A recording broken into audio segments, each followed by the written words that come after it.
tanpa nikmat daripada Allah Subhanahu wa ta'ala.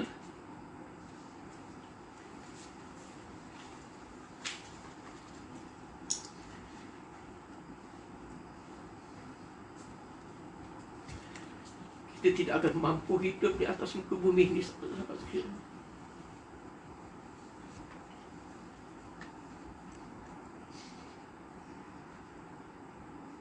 Itulah tahap pergantungan kita dengan Allah. Kita perlu kepada Allah,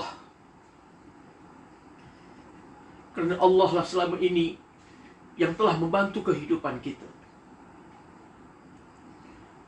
Segenap segi, sahabat-sahabat sekalian, janganlah kita berlaku sombong kepada Allah. Kita ini tidak ada apa-apanya, tuan-tuan. Kita tidak memiliki apa pun. Segala-galanya adalah milik Allah. Kekuasaan Allah di atas pentadbiran daripada Allah Subhanahu wa ta'ala. Kita hanya menumpang hidup di atas muka bumi ini, tuan-tuan sekalian. Cukuplah kita bangun, kita mendirikan solat dengan Alhamdulillahi Rabbil Alamin sahaja, tuan-tuan, boleh menyebabkan kita tersungkur, tuan-tuan. Tak mampu, la haula wala quwwata illa billahil aliyyil azim. Tidak ada daya sedikit pun, tidak ada kekuatan sedikit pun, melainkan segala-galanya lillahi Rabbil Alamin. Kekuasaan Allah Subhanahu wa ta'ala. Kalau anda membaca Fatihah, membaca Alhamdulillahi Rabbil Alamin, dan tergambar semuanya, yang baru Ustaz sebutkan sedikit sahaja itu tergambar di dalam pengertian Alhamdulillahi Rabbil Alamin. Mengapa aku mengucap Alhamdulillahi Rabbil Alamin? Kenapa aku bersyukur kepada Allah? Kalau kita memahami betapa kita tersangat-sangat bersyukur kepada Allah, kerana seluruh kehidupan kita adalah bergantung kepada Allah. Bukan bergantungan kepada makhluk sedikit pun. Semuanya daripada Allah. Udara, oksigen daripada Allah, matahari daripada Allah, bulan bintang daripada Allah. Segala-galanya, ternakan, buah-buahan, semua daripada Allah Subhanahu wa ta'ala. Maka ucapkanlah lafaz Alhamdulillahi Rabbil Alamin dengan penuh kesadaran dan penghayatan, sahabat-sahabat sekalian.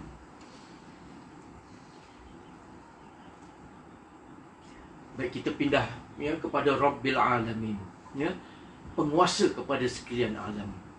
Sahabat-sahabat sekalian, alam ialah seperti ini. Bukan. Alam adalah seumpama ini. Ini baru planet-planet, tuan-tuan. Planet di angkasa raya, pun begitu banyaknya, tuan-tuan. Belum yang ada di lautan, belum yang ada di daratan. Dan ini saya baru fokuskan yang ada di angkasa raya sana. Bagaimana Allah Subhanahu wa ta'ala ciptakan bulan, bintang, matahari, planet-planet, jutaan, malahan bilion bintang-bintang. Ada orang menyebutkan sebanyak pasir di pantai, banyak lagi bintang-bintang di angkasa raya itu. Tuan-tuan boleh tengok pasir kat pantai, banyak ke sedikit? Boleh kira? Kita tak mampu nak mengira pasir di pantai, tetapi sedar ataupun tidak, tuan-tuan, alam yang Allah Ta'ala cipta mengandungi bintang-bintang yang lebih banyak daripada butir-butir pasir di tepian pantai. Subhanallah, Maha suci Allah. Inilah kekuasaan Allah Subhanahu wa ta'ala, sahabat-sahabat sekalian. Kita lihat saja, kita dongak saja ke langit sana, tuan-tuan sekalian, kita akan melihat indahnya langit yang dihiasi dengan bintang-bintang. Tapi tuan-tuan, sahabat-sahabat sekalian, tahukah sebesar mana dan sejauh mana planet-planet dan juga bintang-bintang yang ada di atas angkasa raya sana? Mari kita selusuri sedikit supaya menimbulkan kesedaran kepada kita, sahabat sekalian. Siapakah Rabbil Alamin ini? Apakah Rabbil Alamin ini sama seperti makhluk-makhluk biasa? Kalau makhluk kita sudah pandang dengan penuh kehebatan, sanjung, bukan main, kepada makhluk ya, tapi sebenarnya kita tidak kenal kepada Sang Penguasa Allah Subhanahu wa taala. Mari kita lihat sedikit. Allah Subhanahu wa taala sebut di dalam Al-Quran, dan langit itu kami bangun dengan kekuasaan kami, yakni Allah, dan sesungguhnya kami benar-benar meluaskannya. Ya, Allah Taala sebut di dalam Al-Quran, ya, ayat yang ke-47, ya, surah yang ke-51, Allah Taala ceritakan bagaimana ya Allah Subhanahu wa taala bangunkan ya langit ini tanpa tiang. Bayangkan tuan-tuan, ya, kita melihat matahari yang sangat besar. Ya, berapa kali besarnya matahari dibanding dengan bumi? Siapa tahu? Ya, boleh jawab kat situ tu, ya. Saya nak tanya kepada sahabat-sahabat sekalian, ya, berapa kali ganda besarnya ya matahari dibanding dengan bumi? Dan berapa kali ganda besarnya bumi ya dengan bulan pula? Ya, mana besar bulan dengan bumi? Mana besar bulan dengan bumi? Ya, sudah pasti bumi lebih besar daripada bulan 4 kali ganda.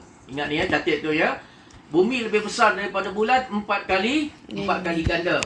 Ya, tetapi matahari ya jauh lebih besar daripada bumi 100 kali ganda. Ya. Besarnya matahari itu ialah 100 kali ganda besarnya ya daripada besarnya bumi ini, sahabat-sahabat sekalian. Ya. Kita nak kelilingi bumi ini pun ya makan waktu, makan masa.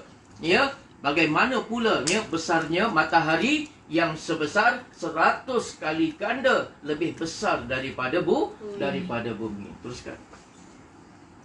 Ya, ini adalah perumpamaannya ya, jarak ya di antara ya, kita bincang ni dulu ya, iaitu bulan ya, bumi dan juga matahari ya.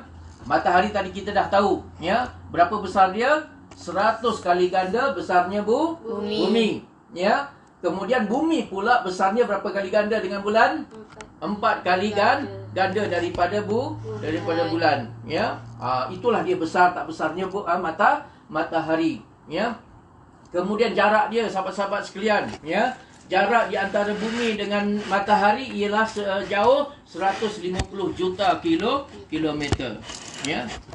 Sejauh 150 juta kilometer ini pun, sahabat-sahabat sekalian ya, kita masih merasai bahang kepanasan ya apabila kita berada di terik matahari jam 12 tengah hari itu ya. Malah sebahagian daripada bumi ya ini ya menjadi tandus, gersang, menjadi padang pasir ya, Sahara. Tidak ada tumbuhan yang hidup di atas ya, di atas gurun-gurun pasir itu ya.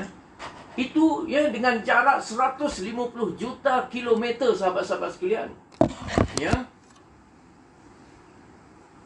100 kali ganda lebih jauh ya daripada ya jarak yang kalau kita berjalan di bumi ni ya kena 150 ya juta kilometer lagi untuk nak sampai ke matahari ya. Betapa besarnya alam ini. Ya. Berapa besar alam ini ya? Ini baru jarak di antara bumi dengan matahari, itu pun sudah berapa? 150 juta kilometer ya. Adapun ya jaraknya bulan dengan bumi sekitar ya 384 ya ribu kilometer ya. 384 ya. Jadi ya kita boleh bayangkan ya bagaimana besarnya ya matahari ya dibanding dengan bumi. 40 kali ganda bumi ini ya. Jadi kalau kita ambil satu benda tu ya, kita campur-campur sehingga 40 kali untuk nak mendapatkan besarnya matahari, dan jaraknya ialah 150 juta kilometer. Teruskan supaya kita tahu, sahabat-sahabat sekalian. Dan ini adalah perbandingan ya bagaimana bumi yang kita duduk ni ya dibanding dengan planet-planet yang sedia ada di angkasa raya sana, sahabat-sahabat sekalian. Lihat ya, bumi hanyalah sebesar ini, sahabat ya. Bumi hanya sebesar ini dibanding dengan di luar sana ada planet-planet yang beribu puluh kali ganda lebih besar daripada bumi. Apa yang kita perlu ucapkan? Subhanallah.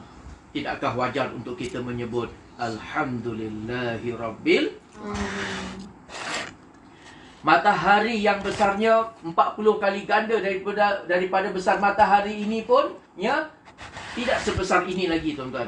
Ya, barangkali besarnya, ya, barangkali besar sedikit daripada ini, ya, mataharinya. Sedangkan di luar, tuan-tuan boleh lihat, ya, bagaimana, ya, planet-planet yang jauh lebih besar, ya, lebih gagah lagi.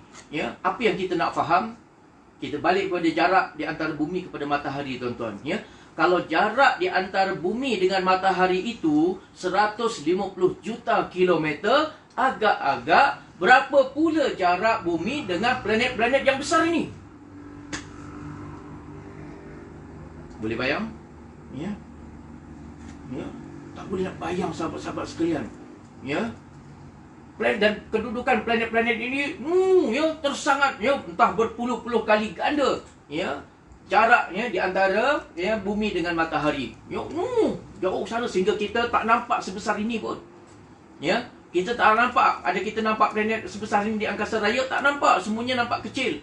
Kecilnya itu bukan kerana, ya, saiznya kecil, tetapi kerana jaraknya yang terlampau jauh sehingga nampak, seperti batu yang bersinar saja. Ya. Saking jauhnya, kata orang Hindu, ya, terlampau jauhnya sehingga planet-planet yang sangat besar ini pun kelihatan kecil. Untuk nak menggambarkan kepada kita, tuan-tuan, saiz alam ini pun, ya, tersangat-sangat besar. Saya nak maklumkan kepada sahabat-sahabat sekalian, sehingga sekarang ini sains dan teknologi, saintis sekalipun, ya, tidak tahu saiz, ya, berapa besar saiz alam ini. Ya, ia bergantung kepada, ya, mikroskop, ya, secanggih mana, ya, benda tu, ya. Jadi semakin dicipta mikroskop yang canggih, ya, bila, ya, diteropong ke angkasa raya, ya, makin banyak lagi, ya, rupanya planet-planet, ya, bintang-bintang yang jauh lebih besar daripada yang disangka, ya. Tak ada penghujungnya, ya. Makin diterobong, makin banyak lagi. Makin diterobong, makin banyak lagi, ya. Jadi sampai sekarang, ya, tak tahu saiz dia. Sampai mana ke hujung, ya, alam semesta ini. Subhanallah. Hebatnya siapa?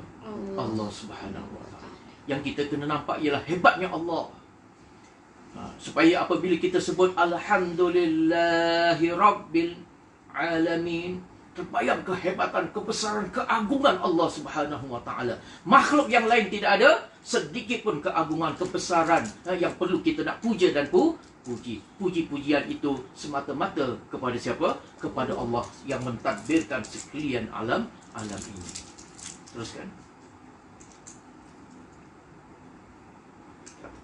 Ya, jadi itulah sedikit gambaran, sahabat-sahabat sekalian, ya, bagaimana, ya, Allah Ta'ala yang mentadbirkan alam ini, ya.